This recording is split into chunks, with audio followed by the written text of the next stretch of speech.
Welcome to Agility. I'm your host, John Coleman.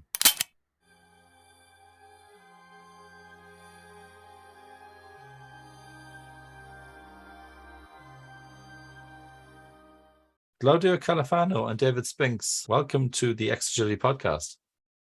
Thank you. We're really glad to be here. We're really pleased to be here, John. Thanks for inviting us. I'm here today to review your book, Adopting Agile Across Borders, a guide to navigating cultural complexity in agile teams and organizations. And I was really intrigued from reading the book, and I'm delighted that you're here today to help us walk through it. Cool. So what I'm really curious about is, before we even got to this book, maybe something about yourselves. So for the audience, David, can you tell us just a little bit about yourself and how someone could write a book on this topic, for example? Sure. Yeah, my background was actually as a software developer. I was a programmer for about 10 years before I discovered Agile. I was at a company and the company decided that we were going to adopt Scrum and Agile ways of working, and I became a Scrum Master. So it wasn't really something that I was seeking, but found my passion, something that I really enjoy doing. So I worked with various teams and organizations with agility since then. That was around about 2012. And I think part of what I started to recognize with the different teams and organizations I was working at, just this mix of diversity of different teams, different personalities, these sorts of things. And I met Glaudia around about 2013. And that's when we started to have these discussions around cultural differences. So maybe I'll let Glaudia pick up the story of how we met. Yeah, so like David said, we met in about, was it 2013? 2014, I think, yeah. Something like that. And we ended up working at the same company. So my name was Glaudia. I'm half Dutch, half Italian, lived most of my life in the Netherlands, but moved over to the UK about 15, 16 years ago. And when I moved over to the UK, I changed my career and I ended up in Scrum teams, actually. I was a developer as well. That was quite a big change. And then I met David in 2013 when I started working as a Scrum Master at the same company where he worked. And then indeed, maybe I'll just talk a bit about going into that automatically about why we were so interested in culture and what actually kicked off this discussion and the book and our travels, etc. So like I said, I was raised in the Netherlands, but my dad was Italian, my mum was Dutch, been raised in quite an Italian way, I would say. And then moved over to the UK. And although those are all three countries like within Europe, it's still such a cultural difference. And I think I wasn't expecting when I moved over to the UK that there would be so much difference. And I really had to adapt. And I'm already here 15, 16 years, and I still have to laugh about the little nuances and differences there are, and also how it actually changed me in my behavior. And I know, go back to the Netherlands, I do notice that certain behaviors I have really adapted from my life now in the UK. Working in the agile space, then that got me thinking. We talk about being able to adapt, but also have the courage to actually do the right thing, being open, etc. And how do these values, for example, or these expectations, what we want to do in Agile, how does it work in other cultures? Because maybe some people are less comfortable in certain cultures to have the courage, or maybe there's more hierarchy, which means that teams are less empowered. So it was just questions that we thought about. We found on the internet certain people saying, oh, this Agile doesn't work in my country. And we thought, is that actually the case or not? And that's how we started. Yeah, it reminds me of a story from a retired lady I was training during the week in an advanced Scrum Master class. And she was very funny, very wise, and very well read, so well prepared. And it was almost a test for me, actually. She was so smart. And one of the things she said to me was, is Scrum not set up for failure, expecting everyone to be open? Yeah. Because some people don't want to be open. And depending on the country you're in or the culture you're in, that could or not be the case. And that actually brings up the topic of culture, actually, because I'm very interested in culture, people and change in particular. I remember back in 2010, one of my sponsors said to me, don't they teach you Agile people anything about people and change? And at the time, I didn't know much about it. So I did a lot of study on it. And I read loads of books on culture, but one of the authors in particular, Edgar Schein, said that culture is the set of assumptions, written and unwritten. And I kind of really liked that. There are other versions as well, of course, but I noticed in your book, if we are going to talk about culture, it's important that we understand what it is. And you might have a slightly different view. But I noticed that at the very start of the book that you did talk about what culture was, and you had some visuals actually in terms of ethnics, background, religion, region, all sorts of other factors that you took into account. Can you tell us a little bit more about that? Yeah, I think when we look at culture, it's one word, but it's a big subject, isn't it? And I think the thing about culture is there's many different layers to it. There's not just where you are, where you live, where you're born, where you're raised. That's part of it, yes. But there's all sorts of other factors as well. I might live and work in the same place, but maybe I've had a different educational background, or maybe I work in the same country, but I'm working a different professional from somebody else. There's all these different layers, our nationality, generational differences, our religious beliefs, different regions within countries. An example of one of the countries that we visited is Indonesia, which is spread over a vast area, but has got thousands of islands. So there's thousands of subcultures within that one country, for example. Geography plays a part, our educational background, our profession. And then when we think about the workplace, we've got the different corporate culture as well, and that has an influence. So us as individuals have our culture. We've also got the corporate culture as well, and that keeps things intertwined as well. So when you start digging into it, it's very complex. When you asked earlier what made us qualified for this, I think it was just our curiosity. Like similar as you said, it was as an agile practitioner, you start looking at how people interact. So you realize the importance of people in interactions, and then you start asking that question, what does it mean for people's own personal sort of views or their own personal cultures, really? And that's why we started digging into it. It was the curiosity that kind of led us on this journey. Indeed, and I have the page here, and it refers to national, generational, religious, regional, personal, ethnic, corporate, educational, and professional. So there are different lenses through which you looked at this. And of course, the danger with culture, looking at culture from a national point of view as well, regional point of view, is we end up with stereotypes. And me being Irish, for example, I'm probably getting drunk all the time and things like that, stuff like that.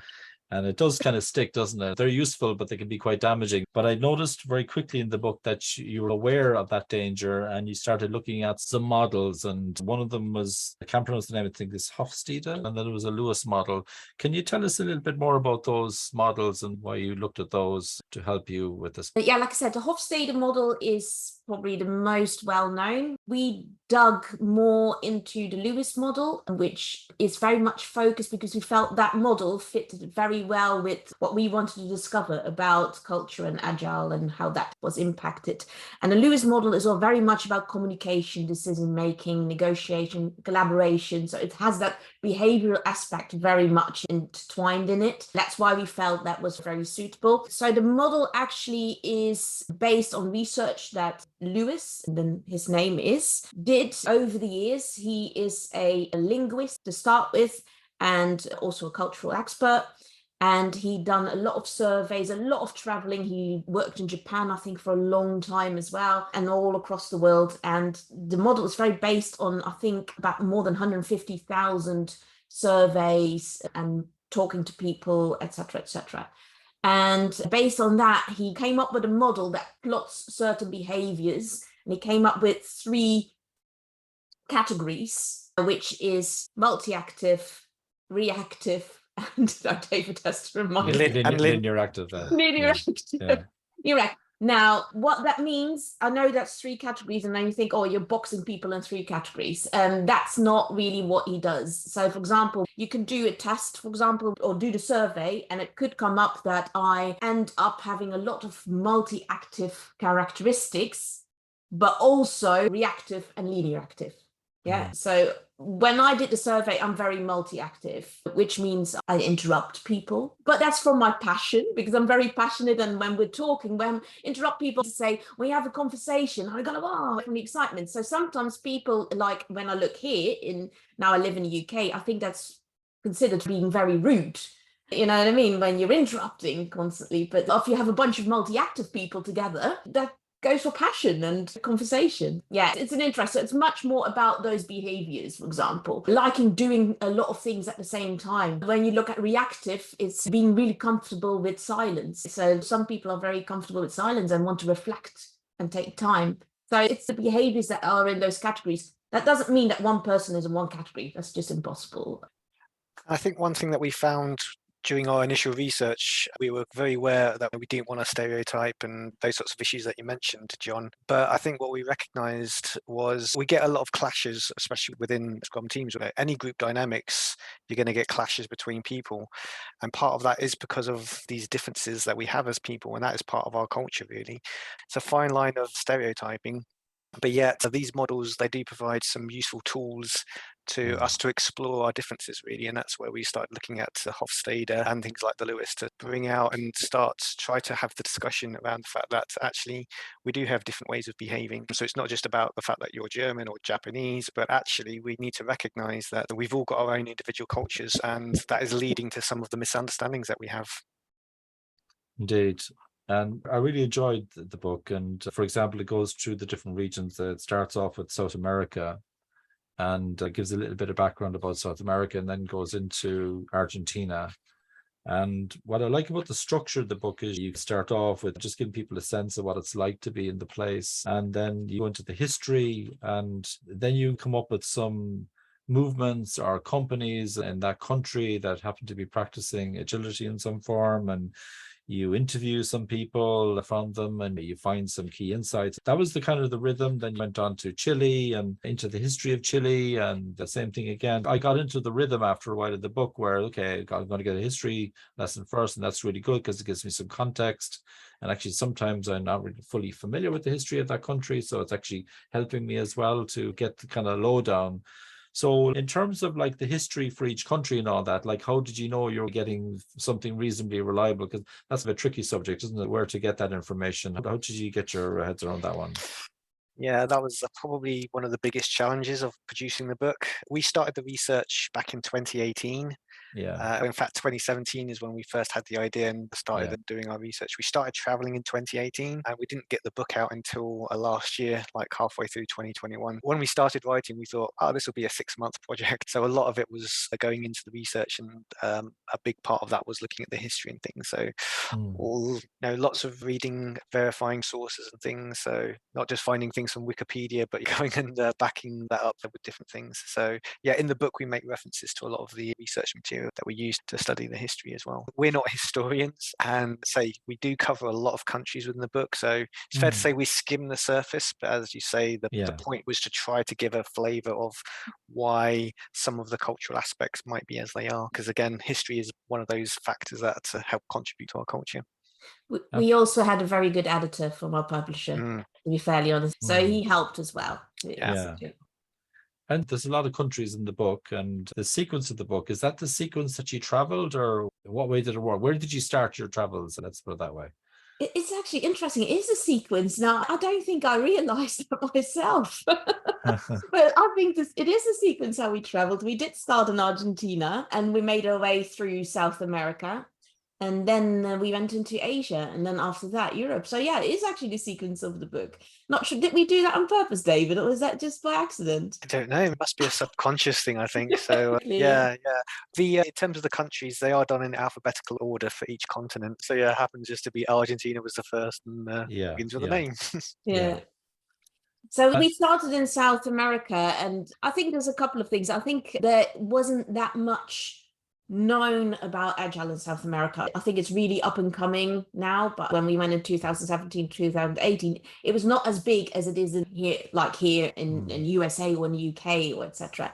And I think we started in Argentina, and we are so glad that we started in Argentina, because what happened the week that we were in Buenos Aires, all the board members from Agile Alliance for the first time came to South America to talk about Agile. And we were very pleased that we were allowed to join that breakfast meeting. And that's where we met straight away a lot of people of the South American Agile community, which opened the doors to being invited to some amazing companies. And I think once your invite is 1 or 2 companies, other companies will follow and other people will follow. So we were very, very lucky with that. And did you find that people were really open in the interviews, or did that actually depend on the country that you're in? I think it depends on the company, the country a bit as well. I think what we had in Argentina and also in Uruguay, actually a lot of South American companies, we even had people saying, oh, just go and sit here for a couple of days with your laptop, you can work here and you can just talk to people. So where we started, it was very actually open. We even had in Chile, when we visited a bank there, that wasn't like, oh, just sit here. Of course we can sort of financial, still more security, but still was very open, you know what I mean? Still, yeah, come and visit us. And so we did, but I think it depended really also on the company itself, I think. I think as well, we had different ways of gathering the qualitative data. Part of it was observing, so watching teams during their Scrum events, for example, or even just being in the office, as Glaudia says. And we carried out a lot of one-to-one interviews with Scrum Masters, Agile coaches, product owners, but also people working in the teams. It was like a mixture of observation and interviews that allowed us to gather data that gave us a feel for what was going on in some of the different companies. I'll be honest, there were some places where, again, they would just give us a glossy sort of, this is what we do here. And again, we know that was relatively obvious to sniff out when it's almost sounds too good to be true almost. Yeah, it probably is. Yeah. Yeah. And you visited a lot of countries. In South America, you were in Argentina, Chile, Colombia, and Uruguay. And in Asia, you were in India, Indonesia, Japan, the Philippines, Singapore, and United Arab Emirates. And then in Europe, you were in Germany, the Netherlands, Poland, United Kingdom. And then in Africa, you were in South Africa and West Africa. And it was interesting that I was actually helping a guy last week in the United States, a senior leader, and he was struggling with his teams a little bit in South Africa. And they were wonderful people, but there were cultural differences. And I pointed him to your book, actually, saying, maybe you might want to check this book out, Adopting Agile Across Borders, because it might give you some insights, particularly in South Africa. There would be really rich diversity in terms of culture, microcultures, and so on. Can you tell us maybe a few stories from some of these countries that kind of brought to light the key differences you would have seen maybe in your travels around the world? One example I always talk about is, so we spent a month in Japan, and that was really interesting. But a lot of times when we talk in Agile, people talk about hierarchy, and like hierarchy, how does that impact agility? How does it impact Agile teams? Does it impact empowerment, etc., etc.? And what I noticed, like a lot of Japanese companies, overall, the culture is very hierarchical. Now, I'm from the Netherlands, where overall, the company cultures are very flat structured compared to that. And what I did notice, though, what both countries actually, or a lot of companies in both countries had in common, is that we're very much focused on consensus building. And it isn't just the hierarchy, it's the decision making within that actually maybe is very impactful. What I'm trying to say is, like, when I read the Hofstede model, for example, or other models, we say Argentina is more hierarchical than the Netherlands, for example, the companies in there. But that communication is very horizontal in a way, and their decision making is different. So what I noticed, for example, in Japan and the Netherlands, so though hierarchically completely different, both very much built on consensus building. And actually, what impact does that have on Agile? Because like in Agile teams, we want decisions. In the Scrum team, we have a product owner, because we don't want that decision by committee and dragging out and things like that. So will actually that long consensus building slow us down with regards to agility? And then it got me thinking, of course, then you have a look at project versus product. So in projects, building that consensus behind the scenes and building that up could actually speed up your project, because as soon as you start your project, everyone is on board, everyone is aligned, everyone agrees, bang, you go through it. But when we want to move to product, would that actually hold us back? That was just very interesting. So it's more the decision making. So for people who are in a very consensus building environment, suddenly go to a company where decision making is much more, if I look here in the UK, it's, although we're flatter structured than Japan, our decision making is still feels a bit more top down. I thought that was really interesting, because I wasn't expecting that. I was just expecting from reading the books, it's all about hierarchy, and I wasn't expecting about the impact of decision making, that actually within the hierarchy can still be different as well in the communication, horizontal, vertical communication, top down decision making, consensus building. So yeah, I think what I would add, I think one of the great things that being able to publish the book gave us was we were able to give a platform for Agile practitioners, other people working within these organizations to tell their own stories. So the book does include lots of stories, case studies of people in their own voice. One that kind of jumped out at me as you asked the question was from a lady called Kwesi. She's in South Africa. And she talked about her piece is titled Finding My Voice. So she talks about the challenges as a woman working in IT industry, how she's heard, because in South Africa, they've got something called the BE, the Black Economic Empowerment, which is basically within an organization, we have to hire so many people to correct some of the injustices that have been done in the past, essentially. You can imagine the sort of fallout of that might happen within an organization. So she talks about, as a woman working within the IT industry, the challenges that she faces and the courage that she needs to show to speak out and talk about the challenges that she sees. I think that was a really courageous and a very interesting story that she shared with us, which is in the book. There's something else I noticed in the book as well to do with retrospectives. I guess this comes into kind of meeting patterns, but in Scrum, for example, there's a retrospective, and I guess a decent Kanban team would probably be doing retrospectives as well. Most good Agile teams would probably retrospect regularly to see, are we doing okay as a team and so on. And in some countries, I've noticed that when I do a retrospective, I need to start with the positive. You don't just start with the negative. But then you go to Germany, for example, and we know we're good, but let's focus on getting better. So we're wasting time here talking about what we're good at. Let's focus on what we need to improve. And so I'm wondering how much of that you noticed in your own travels. It might have been just the companies I was with, I don't know. But did you notice patterns like that where some things in retrospective, maybe you don't need to go there, or maybe you do need to go pay special attention to certain topics in other cultures? Have you got some examples maybe? Yeah, so I think one example is in certain companies in certain countries, the relationships between people, it's almost like your colleagues are your friends. There's not that much separation between work and home life. It's much more intertwined in certain cultures we discovered. What you then get in your retrospective is that thought, oh, that's really good. So people know each other, they feel comfortable, they feel safe, all going to be really open. And actually, it's a bit the contrary, because people don't want to offend their friends or their family. You know what I mean? So they will hold back on certain things because, oh, that's what they said. Actually, openness with regard to that, they just don't want to offend anyone. So it's much more careful how you have that retro, that you still get the improvement items out without offending anyone. And I don't know, David, if you want to add something to it. Yeah, it was interesting. We have one story from Iona in the book, and she's working with teams in Poland. And she talks about, as you say, like, the workplace is the workplace. This is a serious place. And she talks about retrospectives, which is, say, focused on getting better. And she's contrasted that with some of the teams that she's worked with in the UK, where retrospectives might be focused on fun, so team building, those sorts of things. And from the cultural point of view, from teams in Poland and around East Europe, is, well, we're not here to have fun, we're here to be professional. So they were confused by these sorts of retrospective formats, which was about team building or having fun. Yeah, they were like, let's just get down to business. They're massively fun people, but there's a much clearer separation between the workplace and being professional versus where we would do the team building, but more informally. Beer and pizza, that's fine for us. We don't need to do these sort of fun retrospective activities to bond. So that was an interesting contrast. Okay.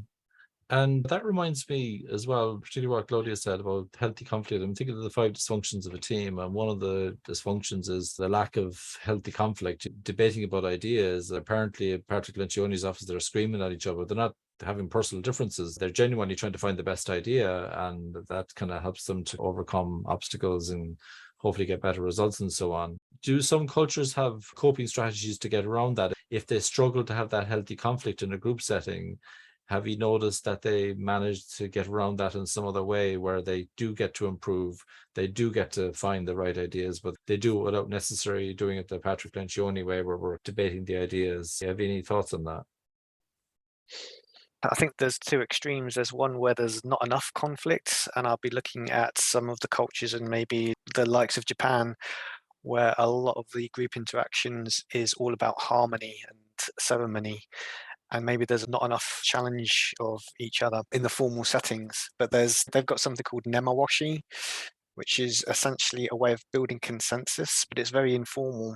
So outside of the meetings, outside of the formal touch points, it's little conversations by the water cooler, in the corridor, and it's building up consensus that almost by stealth. So it's an interesting way to get people all on board. It's very powerful because ultimately the consensus is built within that group of people. However, it takes time.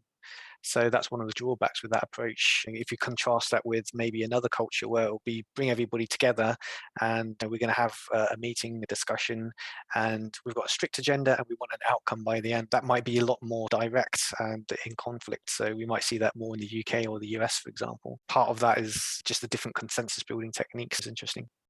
But then I'm just thinking, David, for if you look like the strict agenda and the outcome, then you've got the contrary. Maybe you get a fast decision, but are actually people behind it? Are there people then in the meeting who feel pushed? So if I just look at my experience, like for me personally, in a group setting, I'm not very good in a big group meeting. And I always feel pushed into a decision. And I'll probably give in. But I do give in when I come out of a meeting thinking, I don't agree with this at all. I'm not committed to this at all. You need to have that. Yeah.